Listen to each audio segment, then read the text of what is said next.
নমস্কাৰ, নতুন এটা ৰেচিপি ভিডিঅ'ৰ সৈতে কমল দাস কিচেন চেনেলটিলৈ পুনৰবাৰ সকলোকে স্বাগতম জনালোঁ। আশা কৰোঁ সকলো ভালে কুশলে আছে। আজি বনালোঁ ৰাতিপুৱাৰ নাস্তা। আহকচোন কেনেকুৱা হৈছে দেখাই দিওঁ। পিঠাগুড়ি আটাৰ আলু দি বনোৱা হৈছিলে নাস্তা।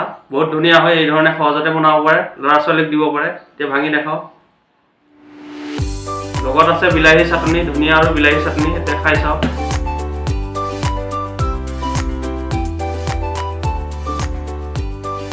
লাল চাহ है।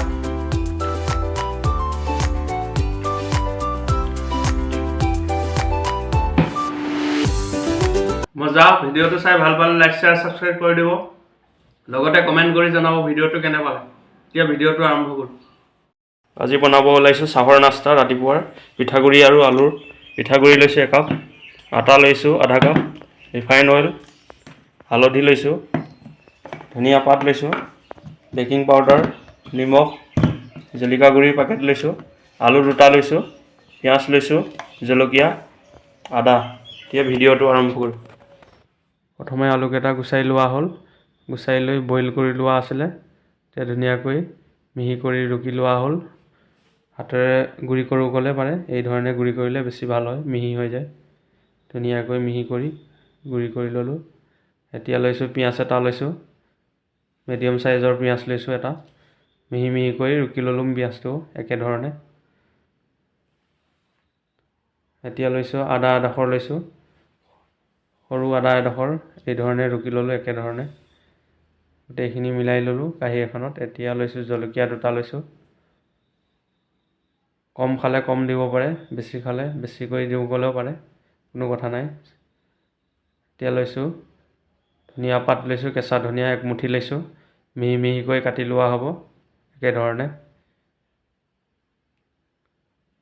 কেঁচা ধনিয়া দিলে খাবলৈ ভাল হয়। এতিয়া বাতি এটাত গোটেইখিনি মিলাই লোৱা হ'ব একেলগে। আলু, পিঁয়াজ, ধনিয়া পাত, জলকীয়া গোটেইখিনি মিলাই লৈ পিঠাগুড়ি 1 কাপ লৈছোঁ। অলপ অলপকৈ গোটেইখিনি দি দিয়া হ'ল, দি মিক্স কৰি লোৱা হ'ব পিঠাগুড়িখিনি। এতিয়া লৈছোঁ আটা লৈছোঁ আধা কাপ, সৰু কাপৰে আধা কাপ লৈছোঁ আটা। একেলগে মিক্স কৰি দিলোঁ। মিক্স কৰি এতিয়া লৈছোঁ হালধি 1 চামুচ দিলোঁ, জলকীয়া গুড়ি সৰু পেকেটেৰে আধা পেকেটমান দি দিছোঁ। এতিয়া লৈছোঁ নিমখ সোৱাদ অনুসৰি 1 চামুচমান দিছোঁ, জলকীয়া গুড়ি কম দিয়া হৈছে। এতিয়া লৈছোঁ বেকিং পাউডাৰ অলপ দিছোঁ। এতিয়া ধুনীয়াকৈ মিক্স কৰি লোৱা হ'ব একেলগে গোটেইখিনি। এতিয়া অলপ ৰিফাইন অইল দি দিয়া হ'ল। ঘি ল'ব পাৰে ৰিফাইন অইলৰ সলনি। ৰিফাইন অইলত বনোৱা হ'ব আজি। এতিয়া পানী দি দিলোঁ, পানী দি ধুনীয়াকৈ ফেটি লোৱা হ'ব বেটাৰখিনি। ঢিলা কৰি লোৱা হ'ব বেটাৰখিনি। এই ধৰণে মিক্স কৰি থকা হৈছে। অলপ অলপকৈ পানী দি ফেটি থকা হ'ব।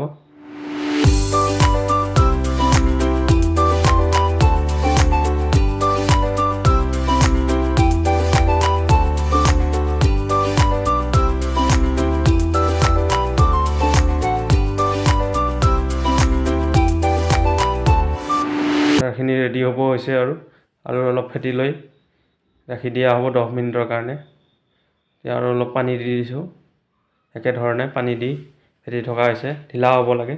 এতিয়া চাইছোঁ ওপৰৰ পৰা ধুনীয়াকৈ পৰি গৈছে, পাতলা কৰি লোৱা হৈছে। এতিয়া ঢাকন মাৰি ৰাখি দিয়া হ'ব 10 মিনিটৰ কাৰণে। 10 মিনিটৰ পিছত এতিয়া ফ্ৰাই কৰি লোৱা হ'ব। গেছটো অন কৰি টাৱাখনত তেল দি দিয়া হ'ল। টাৱাখন গৰম হোৱাৰ পিছত 2 চামুচ ৰিফাইন অইল দিছোঁ। ৰিফাইন অইল সলনি ঘি ল'ব পাৰে, ঘি বা বাটাৰ ল'ব পাৰে।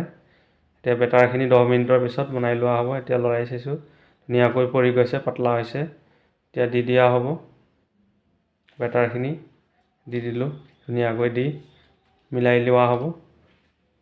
পৰঠা নিচিনা বনোৱা হ'ব। পিঠাগুড়ি, আলু, আটাৰ পৰঠা হ'ব। এই ধৰণে ঢাকন মাৰি দিলোঁ। এতিয়া ধুনীয়াকৈ সিজিব দিম। এতিয়া পাল্টি কৰি দিয়া হ'ব অলপ সময় ফ্ৰাই হোৱাৰ পিছত। গেছটো কমটি পাৱাৰত ফ্ৰাই কৰা হৈছে। ধুনীয়াকৈ সিজিব দিম। এই ধৰণে দবাই দিয়া হ'ব হেতাখনে।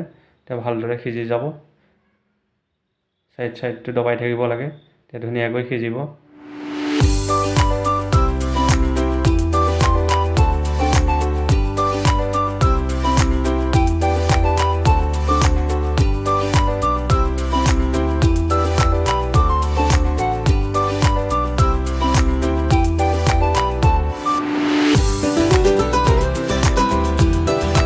ৰঙচুৱা হৈছে, উলিয়াই লোৱা হ'ব প্লেটখনত।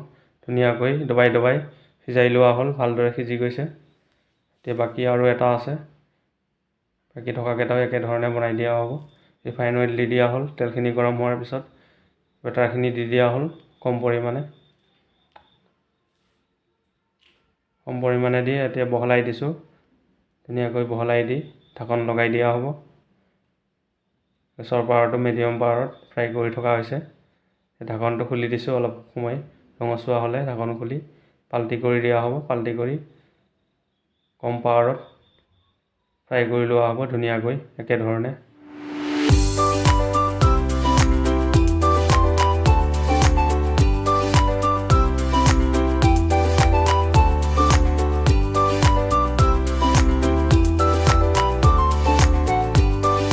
ৰঙচুৱা হৈছে, উলিয়াই লোৱা হ'ব। বাকী থকাকেইটাও একেধৰণে বনাই ল'ম। বহুত ধুনীয়া হয়, এই ধৰণে বনাই খাব পাৰে। ল'ৰা ছোৱালীক বনাই দিব পাৰে চাহৰ নাস্তা, ৰাতিপুৱাৰ নাস্তা টিফিনত দিব পাৰে। এতিয়া লগত আছে বিলাহী চাটনি, ধনিয়া আৰু বিলাহী চাটনি বনোৱা হৈছিলে। ধনিয়া আৰু বিলাহী চাটনিখিনি উলিয়াই লোৱা হ'ল বাতি এটাত একেলগে। পৰঠাকেইটা দেখাই আছোঁ, পিঠাগুড়ি, আলু, আটাৰ পৰঠা। বহুত কোমল খাস্তা হয়, এই ধৰণে সহজতে বনাব পাৰে। ৰাতিপুৱাৰ নাস্তা হৈ যায়, ল'ৰা ছোৱালীক দি পঠিয়াব পাৰে টিফিনত। ভিডিঅ'টো শেষৰলৈকে চোৱাৰ বাবে বহুত ধন্যবাদ। সকলো ভালে থাকক, সুস্থ থাকক। আজিলৈ আহিছোঁ, বাই বাই। নেক্সট ভিডিঅ'ত লগ পাম।